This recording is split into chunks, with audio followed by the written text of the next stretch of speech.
Hey, my name is PolishLynx and welcome to ALLBLACK Phase 1.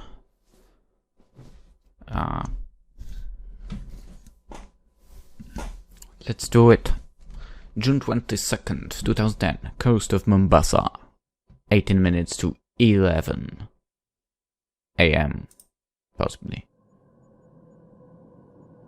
Seasick, that is what I should be feeling right now. I spent hours alone, almost without budging a single step from this bed. Since I was too deep within my own thoughts, I cannot feel it at all. Oh yeah, I forgot how bad the English in this game is. Absolutely terrible. Even compared to my English, it's terrible.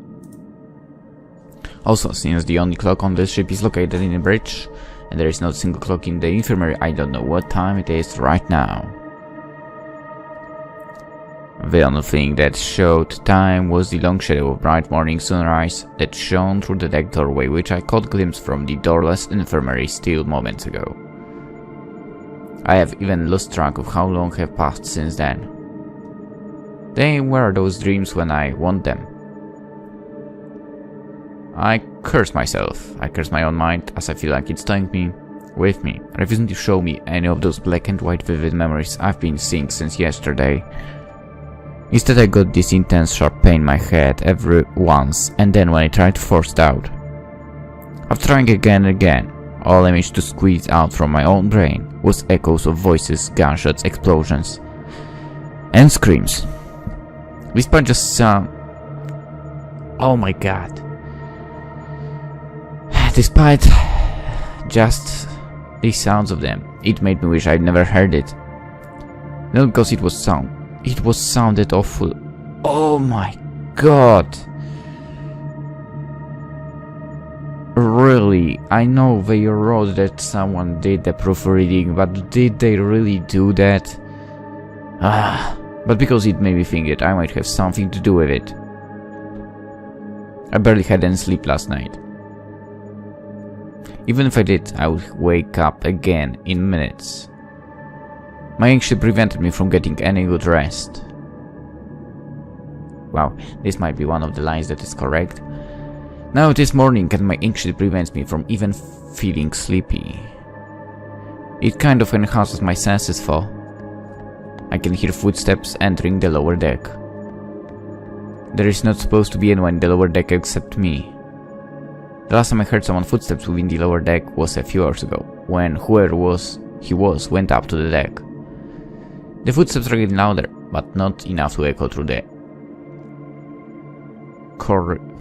through as the corridor is echo through as the corridor is not long enough and the footsteps itself is not that loud. It's only my own hearing which makes them sound louder.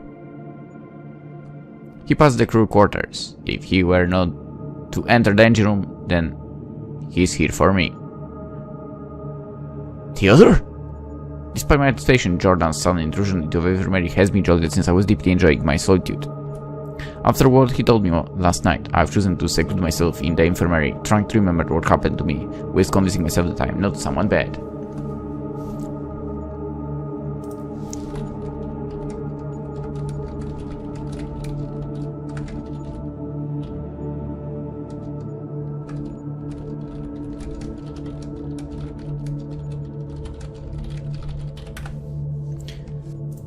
I found it strange though. I'm not afraid. I might be facing legal sentence, but on the other side they will tell me who I am and what happened to me. Not that I'm willing to give my liberty for answer, but I just can't see another way. Yes. We're almost sure. Reluctantly I stand up from the bed surface where I laid my head and spent my night pondering. I know by that he is saying that this is not the moment to be preoccupied. He also meant that I should get ready. I try not to think of what is waiting for me, and it feels like someone tells you not to mind an elephant in the room. As I stretch my back with both my hands thrown upwards, I realize that my body apparently has betrayed my mind and rested, leaving my consciousness sleepless. My mind is fixed on a subject that is keep drawing. What? Oh my god. You know, I would absolutely drop this game if it wasn't for the fact that I started it and I don't have any other content at the moment. Anyway, it caused me my mind is fixed on the subject that is keep drawing my attention. Impossible to ignore, as the uneasiness caused me makes me keep looking back at it. And the more you see it, the harder it is to overlook it. I'm coming. Whatever. I sat lazily whilst trying to hide my worry before I stand up and walk toward Jordan, who is waiting by a threshold that separates this infirmary and the lower deck corridor. To be honest, I think this is like a prison guard who is taking his prisoner to an execution. Ironic analogy, I think. Why are you telling me this? I spoke with raised tone. It was last night Jordan approached me on the deck, when I was thinking after what happened that evening. No one knows what happened there exactly, but apart from medical stories, Tim was muttering, I believe that the storm was stopped because of me. There, Jordan explained to me that the whole ship's crew, have been lying. They said there would be a rescue team waiting for me at Mombasa when we landed, where in reality there would be the capture party. I'm sorry the others are convinced that you are a criminal. I sighed. I knew that there's no way I can prove otherwise. They can adopt it. It was official announcement. I can't blame you for that.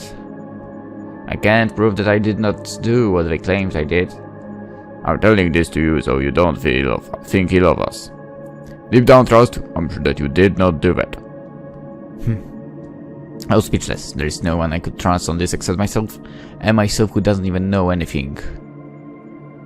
How can you say that? To be honest, I don't know.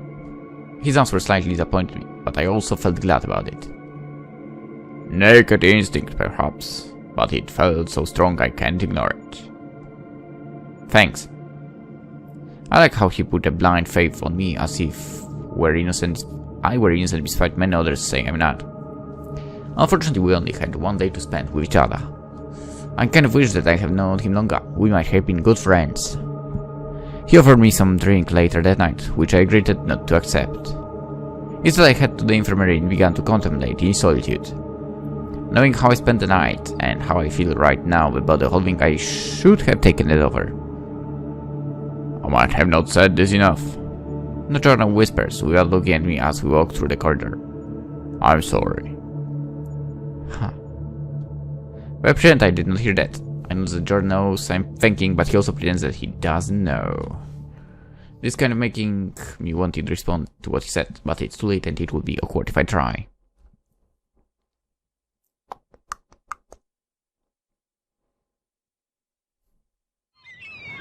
I don't know how long I spent calling up inside that infirmary.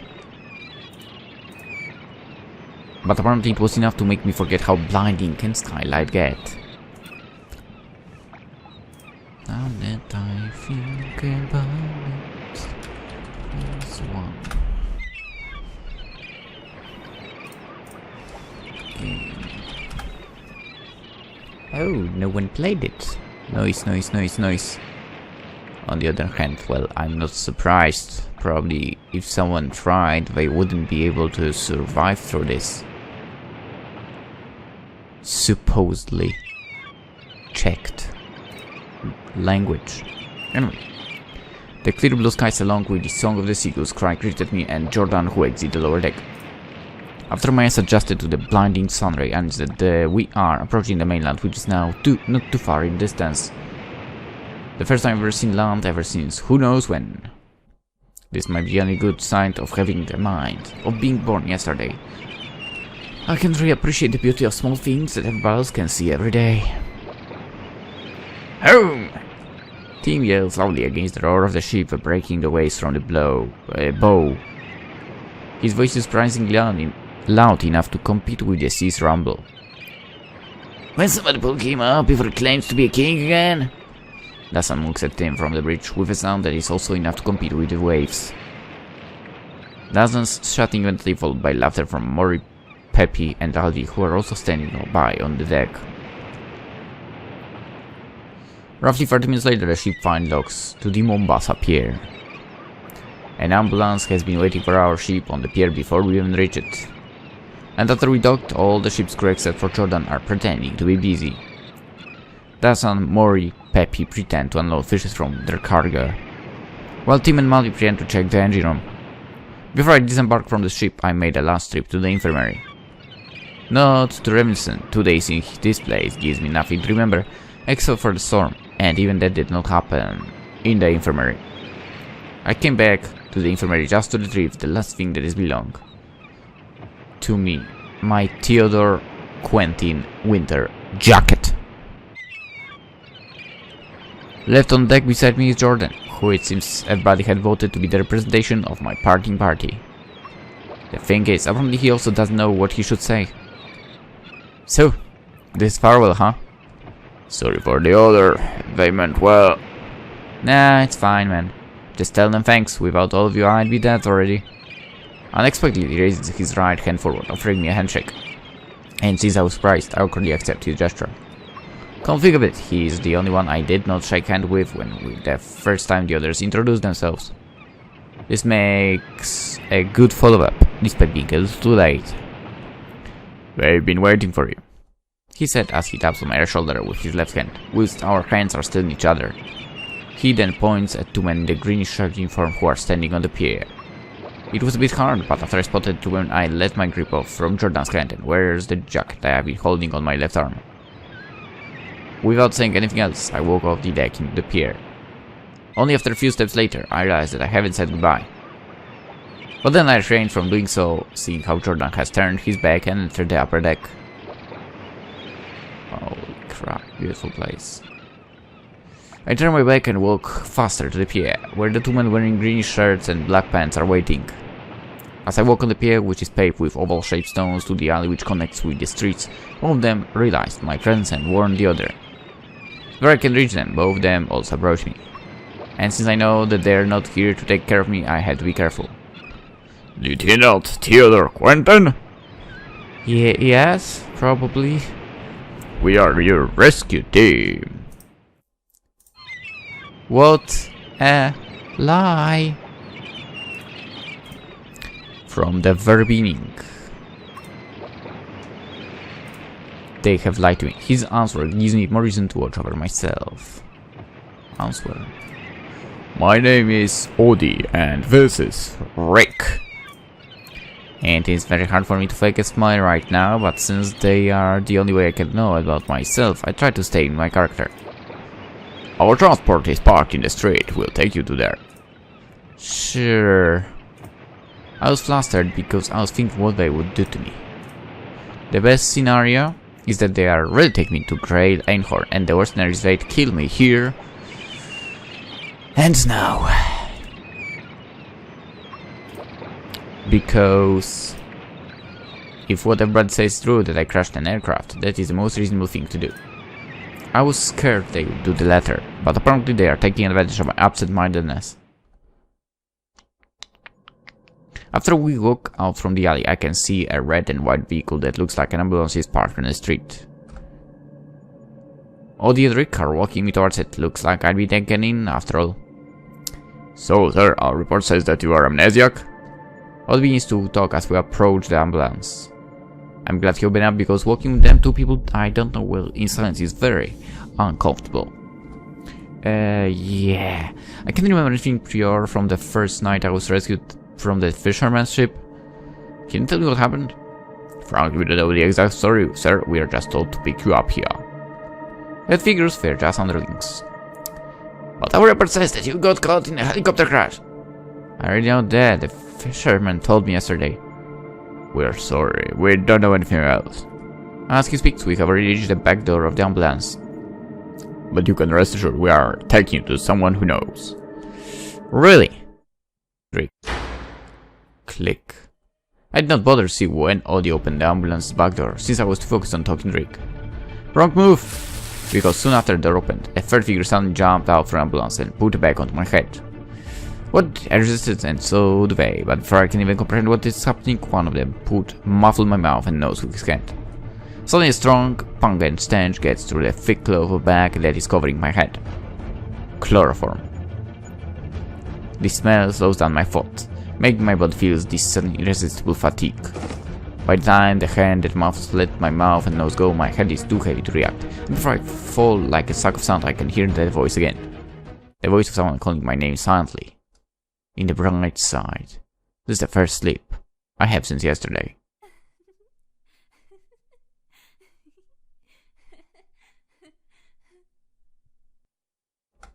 It's that voice again. Despite how I can't even hear my name, I can hear how she calls me. I only heard laughter. Not the word, but the tone. Not the word, sorry. It was friendly and gentle. It soothes me during these uneasy moments of being drugged.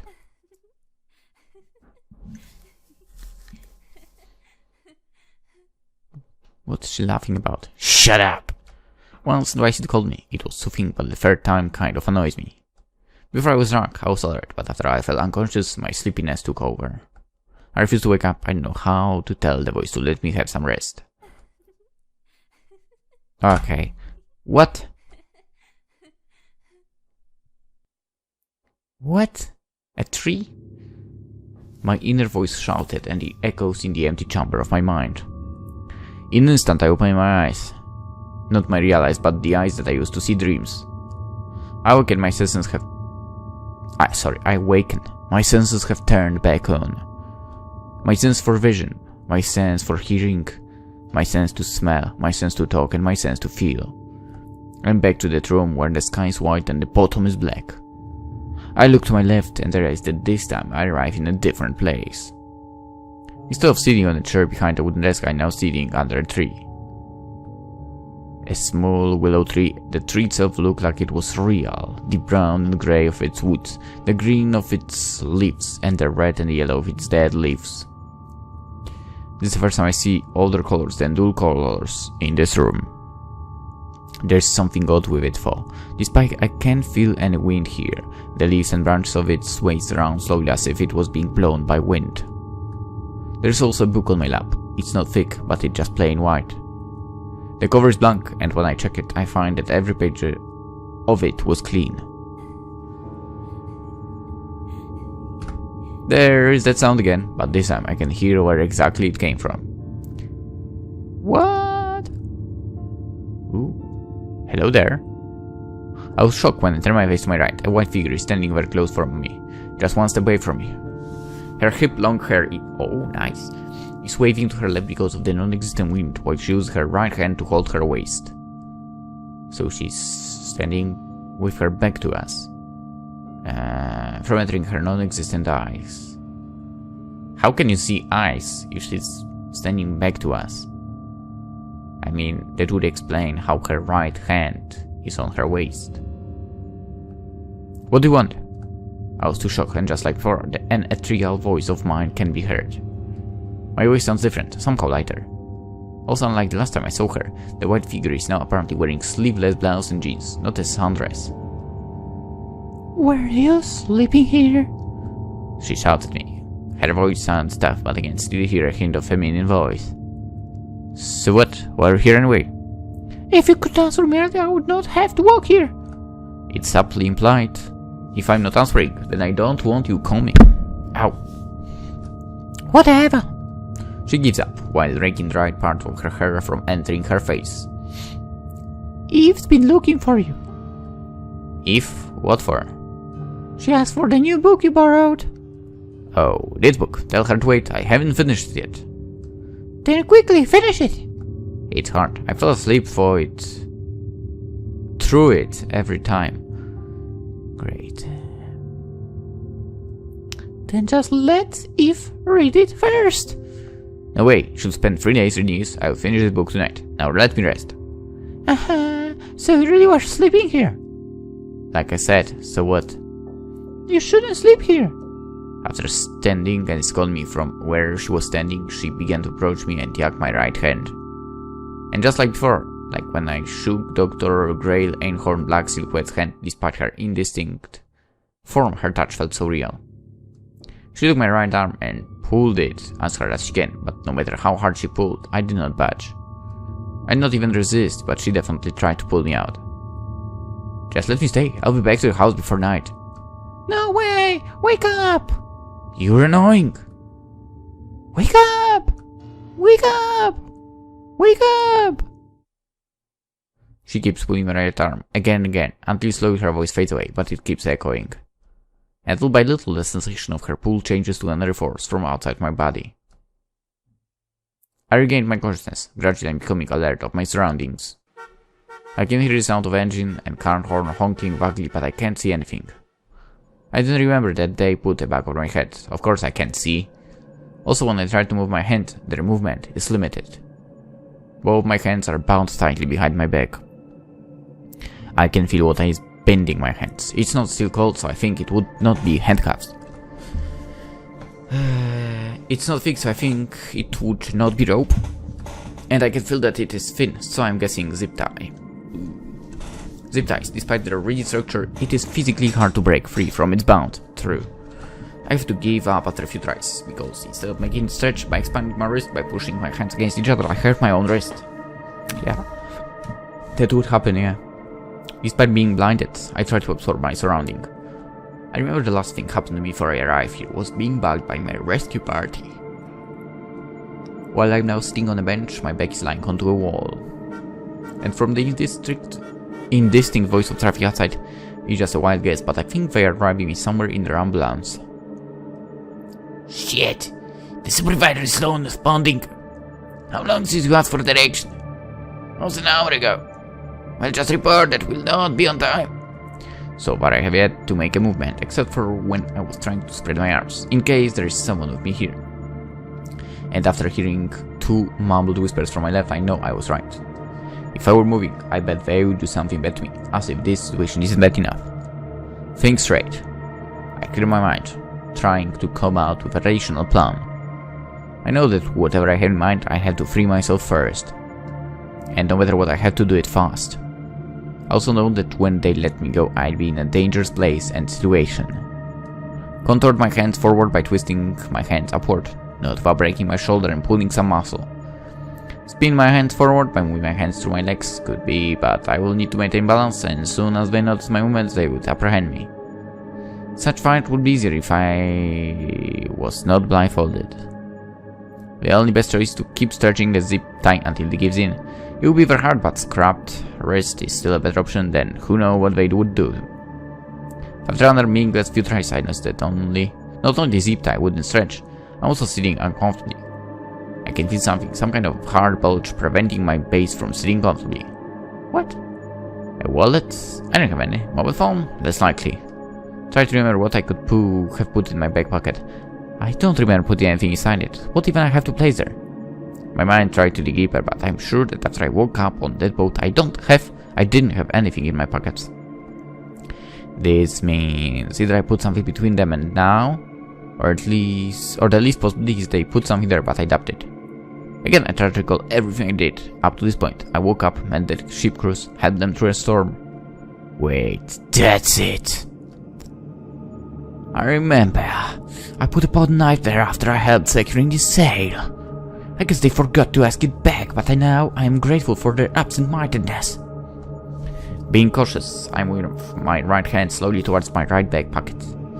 It can help when my left hand is also moved there. If I can see myself now, I know I would look suspicious. That is why I keep listening to their conversation, and so far they sound so focused talking to each other.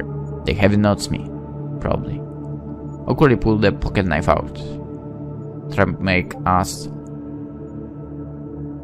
I try to make as little movements as I can. I don't want to attract their attention.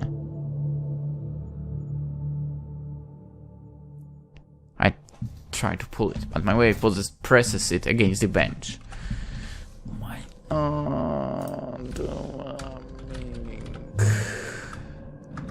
Meaning.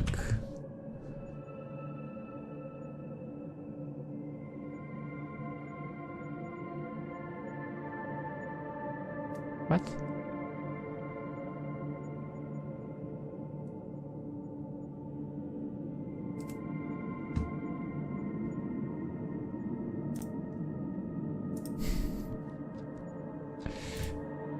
Fortunately, after a certain point, it finally slid out so smoothly. The folded knife rested in my hand. It's not hard to unfold the knife from its handle, and after turning its edge to rest on the zip tie, I began to hinge my head up and down, whilst applying a slight weight to it so it slowly cuts through the zip tie. "Hey Jen, how long do you think we'll need?" "I don't know, might be a while. Oh, this traffic's nightmare." Since I am focused to cutting the zip tie, I try to listen to their conversation. It seems this car is stuck in traffic, and I'm glad it does. If it were not, I might not have enough time to free myself. It's stirring. I can feel that the zip tie is loosening. My knife cuts through. Now it gets easier to cut. "Ah, finally, it's the supervisor." "What did I say?" "He says take your time, but expect the person. I'll change your schedule, don't be late." The supervisor? It seems the one they refer to as the supervisor is the one that is responsible for my capture. It kind of makes me wonder if I'm still in business with Great Einhorn or if I have more enemies. "Tell him we'll report more when we reach the transport." Okay, just a little more. Try to expand my hands just a little more and I can force it to break. "Have you checked on him?" "I forgot." Got it. Just in the nick of time, 10 more seconds, they would have found out. And right after he unveiled the bag that was covering my head, I swing my right hand and hit him hard on his left temple with my pocket knife's handle. Shitty mustache, by the way, man.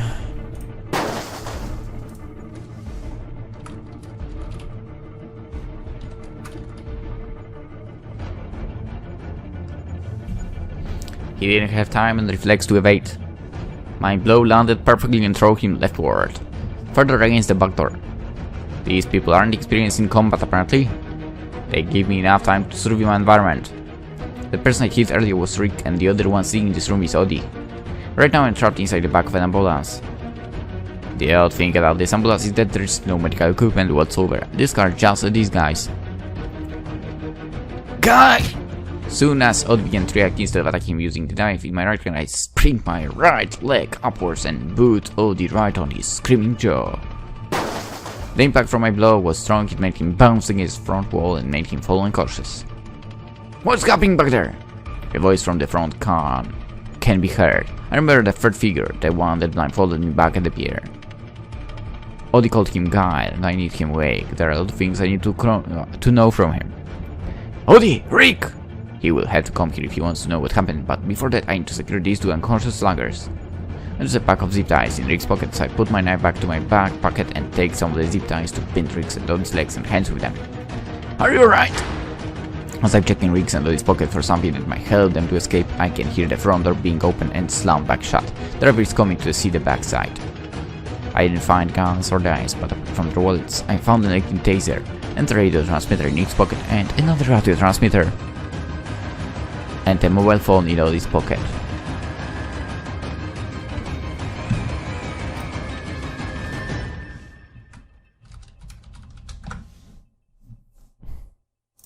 But for some reasons I keep the mobile phone anyway. Huh? What was that? I am ready just after I make sure. Wait. Something got disconnected and I'm not sure what. I hope it wasn't the mic. Anyway, I'm ready just to make sure these two won't go anywhere soon. The back door's handle began to move. So it opens, revealing the view of main road's packed traffic.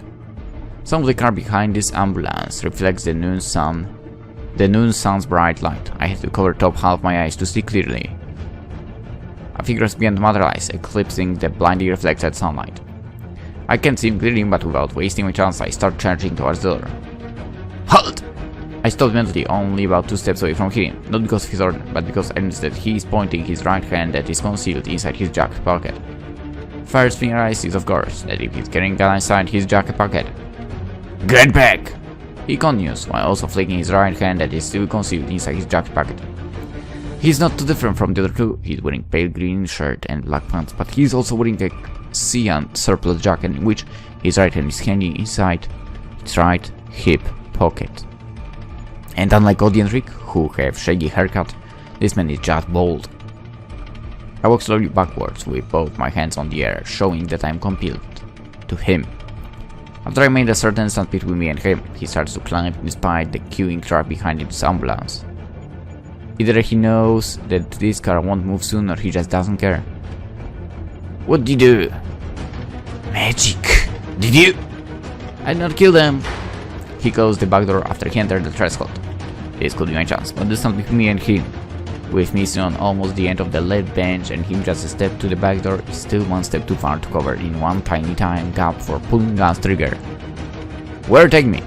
My question is out of place, coming from a victim who is under the looming threat of a concealed gun. It's not up to me to answer the question. At least tell me who I am. Usually people ask about us in this kind of situation. Okay then, who are you? Unfortunately, I can't answer that either.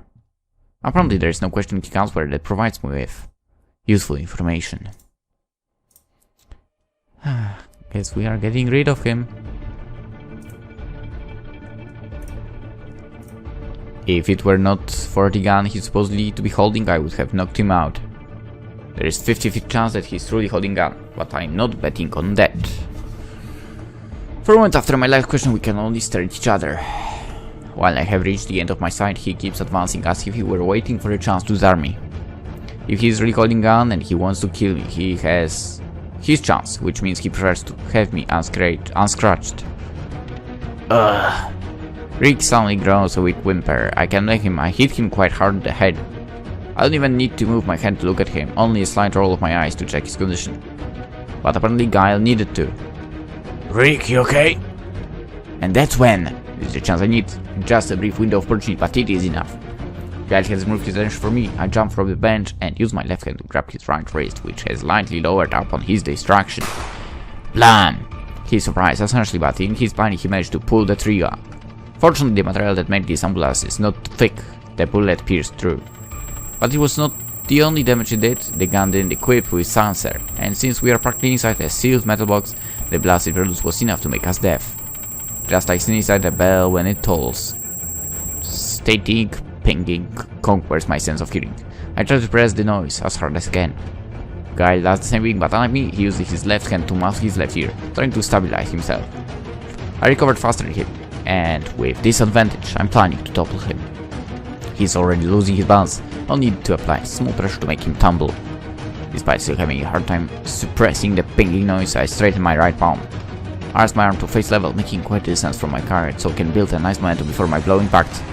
And with the force like a battering ram, I push my right palm towards his face, exactly aiming for the bridge between his nose and his eyes. My attack landed roughly, the force knocked him backwards, but since I'm holding his right hand, he bounced back like a broken yo-yo. He topples just like I want him to, kneels and almost loses his footing. The last thing that is supporting him to stand on his left knee is my left hand that is holding his right hand. I don't want to lose him, and I know he wouldn't stand soon. So I just let my grip off, and he lapses rightward like a timbering wood. I notice that Rick steers awake, so I spin my body clockwise and backhand punch him with my fist. His head wobbles twice after I hit him, before he finally blacks out again. Oh my god. While he tries to get back on his feet, I disarm Guile. Pick the small handgun that he kept inside his right jacket, and then I sit on the bench across him. I wait until he finally managed to sit on the right bench, which took him almost half a minute to do. Just kill me. Need to know something. Do you know who I am? Do you know who I am? I repeat my question. I raised my volume. But probably it's still not enough to make him talk. Might be just my mental depiction, but the more I ask, his stare feels more and more provoking. Do you know who I am? This time I pick my voice capacity to its highest. Even hearing my own voice shortly echoing here makes me uncomfortable. Do you know? Okay, do we need to repeat this? He will not answer anyway. I can surpass my own volume earlier, so instead intensifying my voice, I change my question to demand. While the same query, I point the gun in my hand at him. I detect a hint of green smearing his face. I don't like it. I grit my teeth, holding my impatience that is gradually evolving to anger. It slowly consumes me, pushing me to squeeze the trigger. Guy closes his eyes, seemingly preparing himself if I really shot him. It just moves peace, but feels like trying to break an egg with one hand. I simply can't do it. Good. I hyperventilate after I get rid of the gun from Guy's face, trying to calm myself down. What was the cursed thing that possessed me? I realized that I was held by guilt. I'm not a murderer. I did not crash that helicopter. I'm not what the world said about me. Soon after finding myself far calmer, I noticed the guy is smiling. What are you looking at? You feel it, don't ya? Feel what? What?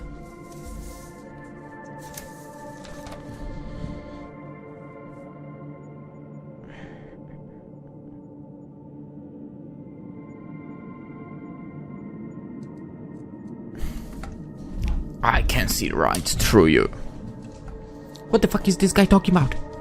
You have it in you, that feral instinct that drives you to the extremes to get what you want.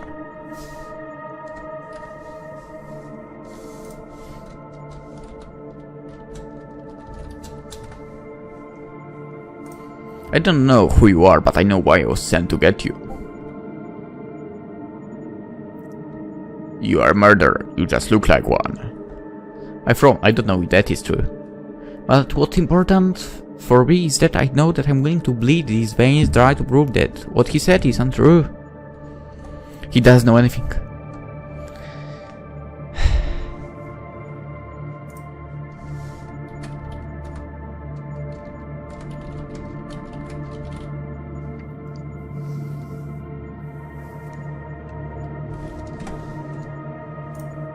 If you believe that your past does not define who you are now, you are wrong. You're still who you are before, who you were before. While still clenching gun, I punched him right in his mouth. I did not use full force in my last attack, just what I think enough to shut his jabbering, horrified down. The back of my finger clutched against his salty incisors, and perhaps his left canines. But as I see now, my punch served its purpose to silence him. Shut the fuck up, man, I said in cold tone while applying it against safety.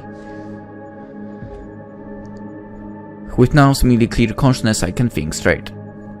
I remember that killing any of these guys won't give me anything but mean satisfaction, which will soon turn into lifelong regret and disappointment. It all proves that I'm who they say I am, and I don't like it. The better plan is to let him take me to his destination. I know that my quest is not a journey that I can say enough midway. This mission where I can only find all the answers in the end of the road. Ooh. Someone is getting noisy. And hearing the traffic horn has begun to horn one after another, I know what I have to do. I put the gun and slip it on my back. And I kneel in front of Guile barehandedly and stare at him, coldly and sharply. I want to know where you're going to take me. You will take me there. He replies with another stare. I almost pulled the gun again before he answers. Forget it.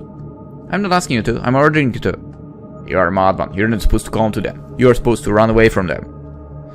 I'm looking for answers, and I will do anything to get them. For when he goes silent, might be scaling the risk and consequence, or think his professional code, or just putting the right words to respond to my statement. But whatever he thought, in the end, it led him into bursting into laughter. He stops after laughing shortly, seemingly still in pain after I punched him in his mouth. Fine, I'll do it, but open their tie. He's pointing at Drake and Odie, who is still unconscious, and obviously his request is non-negotiable term. No way, man. Now get out. I tugged both of his jacket and shirt black collar and pushed him out from the ambulance. Outside, traffic has been waiting for us since at least a few tens of meters in front of us. The traffic has begun to move forward. We traced the right side of the ambulance until Gabe finally reached the front side of the ambulance. Here we are. He enters the driver's seat and I enter the front passenger seat. Not long after we enter the front seats, the traffic where we stuck in starts to move. Go. I demand softly while wearing my seatbelt and watching Guile doing the same. As we are still driving with the traffic, the first 10 minutes we share is just radio silence. Since I don't know the layout of the city, I can only watch as Guile drives, and sometimes he gargles some water from a bottled water to wash his bleeding gum. The silence is unbearable, especially since we do not like each other, and since I know he would never initiate a talk, I choose to question him some more. Who sent you to capture me? Hey, I'm asking you, who sent you to capture me? So what if I'm not answering? You realize that I'm driving, right? His taunting comments doesn't provoke me, but I still don't like him condescending me. And do you know that even if you crash this car, I can still make you live with permanent physical damage? I understand he take my statement because I don't know how or why, but I don't know how to do that. And to prove that I'm serious, I draw the gun out and pointed at him. Well, he starts my gun that I hold as low as possible, but I still aim directly at his head, and after swallowing air, he starts to speak up. Don't know. What do you mean? I know who's paying us to capture you. We never had direct contact. Huh. So these guys are the hardcore tooks. They hold no importance of any kind. I heard you were talking about someone called Supervisor. Who is he? I don't know. Don't lie. I don't, okay? We are only getting short text directly from a mobile phone. This one? I asked to roll out a long caliber mobile phone. Its interface has been highly modified and requires passcode to access its main menu. I take it as a yes. I say I was playing with phone with my left hand while still aiming my handgun at him. Okay, how the fuck? What are you talking about? You have a gun in your left. Oh my god. What's the passcode? He looks like he's having a hard time choosing if he should answer my question right. The supervisor is the one who organizes our targets. He sends our assignments from the phone, and if we succeed, we'll transfer our payment. We never see him face to face. So, he's not your highest boss, huh? I don't think so. Useless. By the way, where are you taking me? It's been 20 minutes and we have yet to see our destination.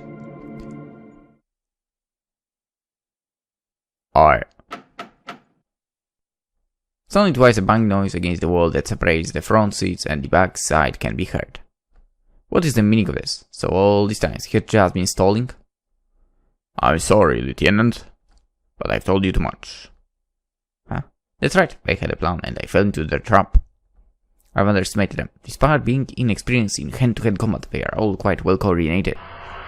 What he do next is beyond my preparations. Guy sharply turned his ambulance rightward, and the tight time gap between raising the sudden shift and hitting the wall of a small store, Guy reaches for my seatbelt hook and releases it.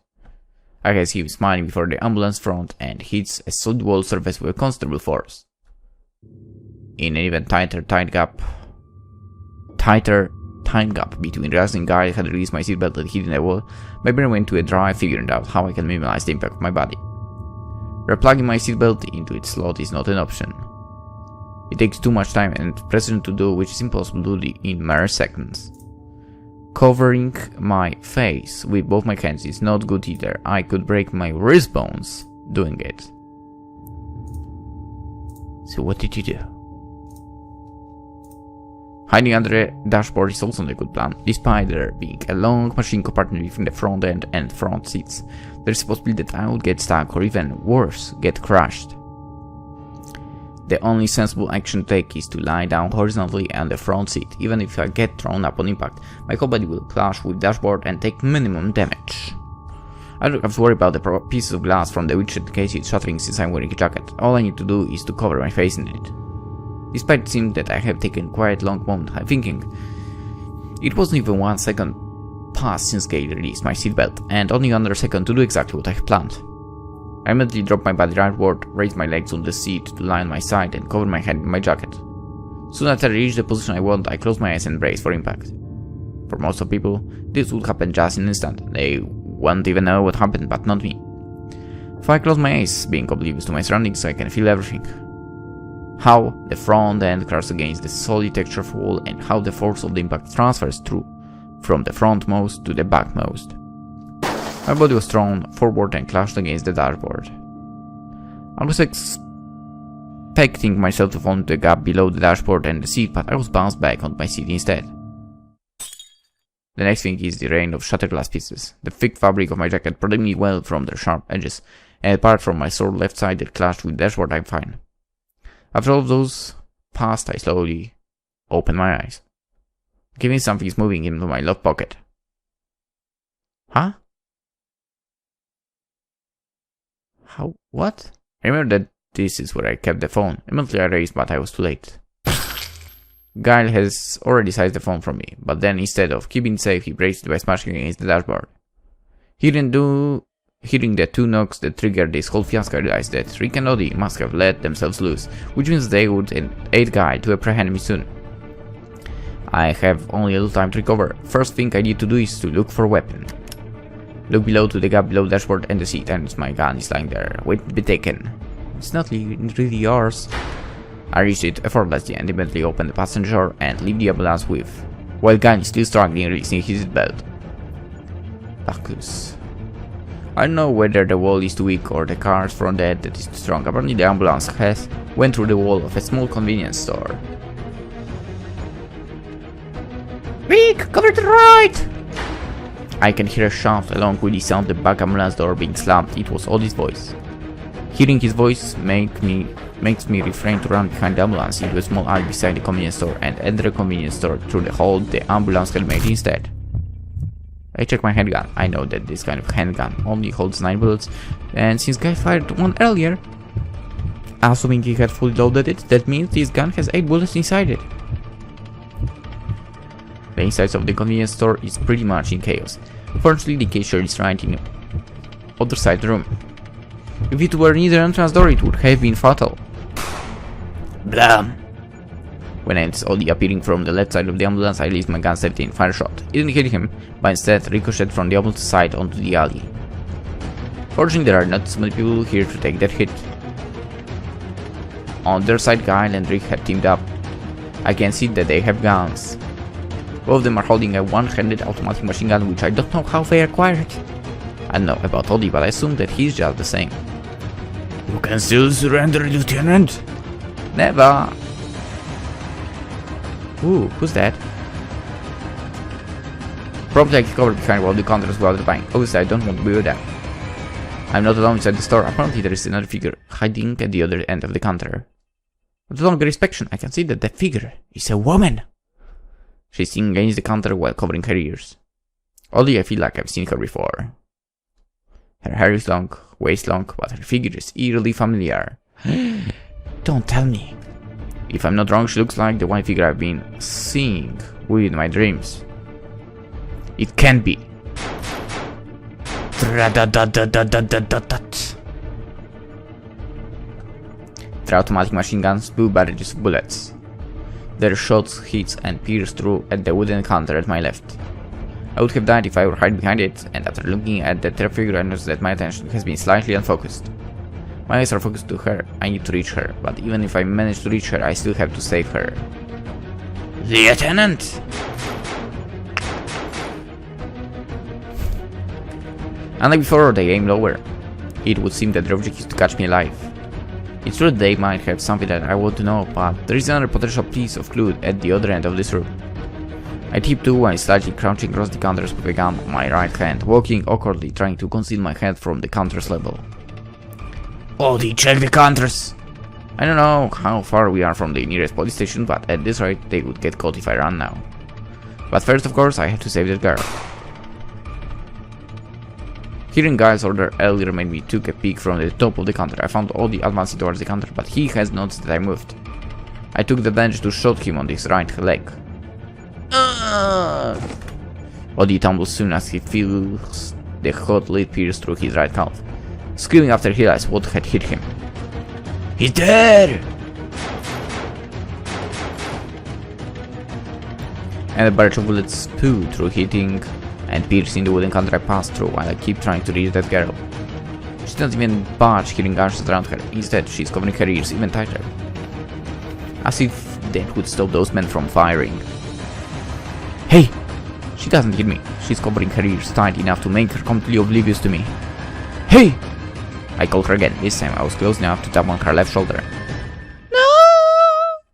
She shouts in there. She even tries to fight by flailing her hand, which I caught effortlessly. Hey, don't worry, I'm not going to hurt you. I whispered, trying to calm her down. She's visibly hyperventilating and shocked. There is a door there? I say as I point toward the door beside the counters. I want you to go to it while I will try to distract them, okay?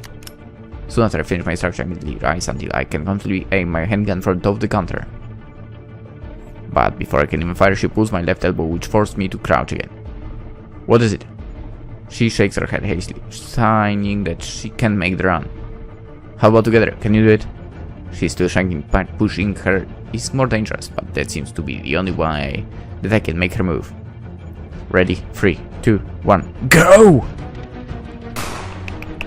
Blam! Again.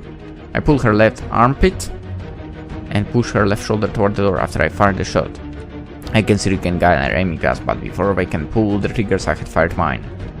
Despite my shot did not hit them, it's enough to make them take cover and cancel their aiming. Meanwhile, all this position doesn't allow him to fire at us. Fortunately, the door opened smoothly, we entered it, and we reached the storage room. The girl immediately go for the door to her right, but since that door supposedly to lead directly to the streets, I pull her away from it and tell her to go the other way. Follow them! We trace that small corridor until it finally ends at the door. The girl opens it and we reach the alley. Keep going, I'll follow you. I tell the girl who stopped running after seeing me standing still by the exit. She shakes her head again, signing that she doesn't want to leave without me. She can understand that I'm doing this to tactfully disarm my opponent. Despite knowing that it will be harder, I let her to stay where she is, since I don't have time to tell her my plan.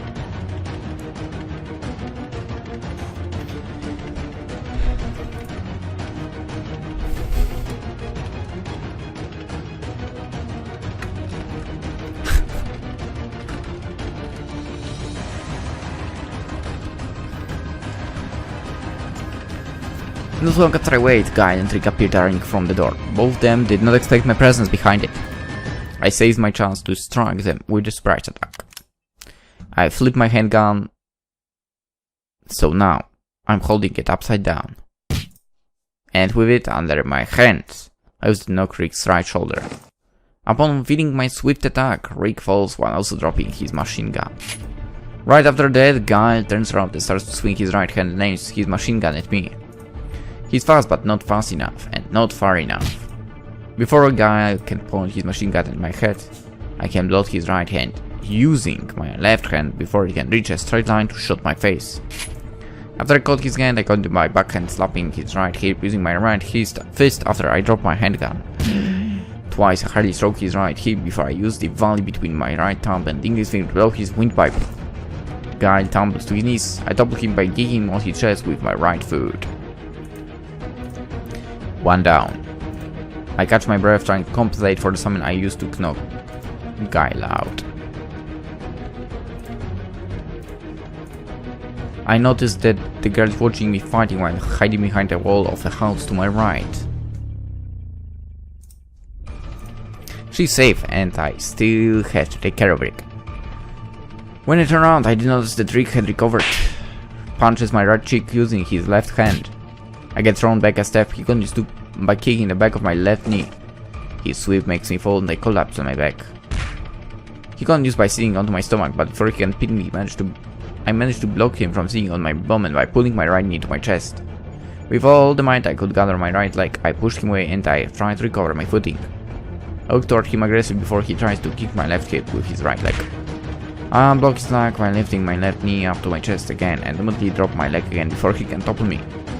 He takes a stance and puts both his fists in front of him. He throws two jabs, which one I avoid by swaying rightward and the other one I block with my right hand. But then as he has yet unleashed his hand-to-hand combat capability, he is only learning my fighting style. I don't want to take the chance, so when they throw another jab at me, I unblock or avoid it. Instead I punch his left jaw with my right fist fiercely. I do feel pain, but I have to disregard it as hard as I can. Rick pulls his left hand back. I can see that he feels edge on his left fist, but I also know that he can feel it more than I feel the edge on my right hand. Soon as I cannot feel the edge on my fist, I continue attacking. This time I try to directly draw a kick on his chest. He avoids it by stepping rightward. Since my position is low enough, he tries to give my left temple with his left knee. I can read his movements. I move. Oh my god, just finish this fight already. So I moved my head rightward and his attack hit there instead. He avoided by stepping rightward. Everything happens rightward. Since my position is low enough, he tries to give my left temple with his left knee. Didn't that happen already? I can read his movements, so I moved my head rightward, of course, and his attack hit air instead of me. I recover myself, make a distance, and probably move rightward. Surprisingly, he's quite adept in hand-to-hand combat. Apparently my one blow back in ambulance was a lucky strike. He's rather confident fighting against me, proving by how he let me to catch with my breath during our showdown. I know I should not underestimate him. We are stuck staring against each other, none of us willing to engage. After halfway reaching full circle, I know that he's waiting for me to take a move. I swallowed hard. This man is not someone I can wait for a chance. After stabilizing my breath and exhaled a long breath, I swiftly advanced towards him, silently. I raised my right fist and swing it to his left temple, but he managed to block it with his left hand. I continued by throwing a straight punch with my left hand while pulling my right hand. This time he does block my punch, but he avoids it by swinging to his left. I understood I'm awfully close to him, and I was right. He immediately uses his right knee to strike my abdomen. Fortunately, I could read his movement before he began to attack, so I managed to block his right with both my hands. He pushes me away 2 steps. After I gained my balance, I pushed back by throwing another punch with my right hand. I thought he was going to evade, but he grabs my right hand instead and pulls me closer to him. He spins his upper body half of a circle counterclockwise and puts his right elbow to my face. Just barely, but I managed to dodge his attack by throwing my whole body rightward, of course it's rightward, and pulling my right hand free. Without even stopping, I continued by springing my right hand back to his head. He avoids it again by crouching, but he's not just crouching. He crouched while also spinning himself counterclockwise, and he ends his maneuver by extending his right leg. He swings his foot and aims it to my left hip, which is open. From a crouch? Okay, that's bullshit. If I start to move now, I can stop his attack, but I refrain to accept his kick to land my body. His kick was strong. It was enough to make almost all of my left side almost numb, but was not enough to budge me. I grit my teeth to ease the pain, and in my moment of agony, I lock his right leg, which is still sticking against my left hip with my left hand. With remaining might I still have, I thrust my right fist while dropping towards his stomach and face. And then I spread my fist and used the valley between my thumb and index finger to strike his throat. While he's choking, I sweep his left foot where he's standing and topple him off. He helps on his left side. I finally knocked him out by kicking the back of his head. It took me longer than I imagined to fight Rick. Finally, oh my god. Least exciting fight in any visual novel I had encountered. I breathe heavily and rapidly to calm myself. The blaring siren closing in distance gives me the warning to leave. I can hear deafening gunshots being fired from close distance, but I can see where it is fired from.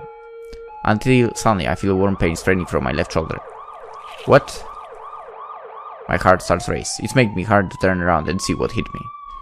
I'm barely able to keep myself standing. If I didn't move soon, he could shoot me again without a blow.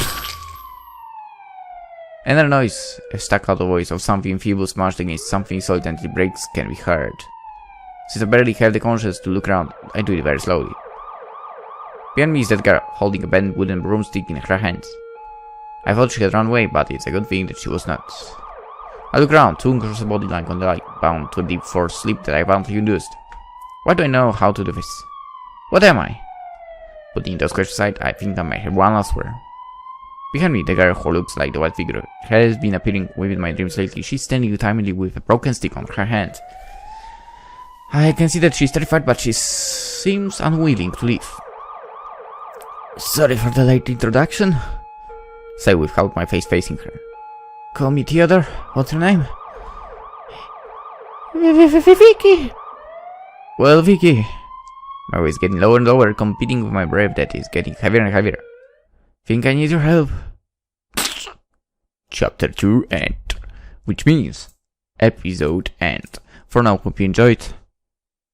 If it was possible, we'll continue tomorrow. Bye bye.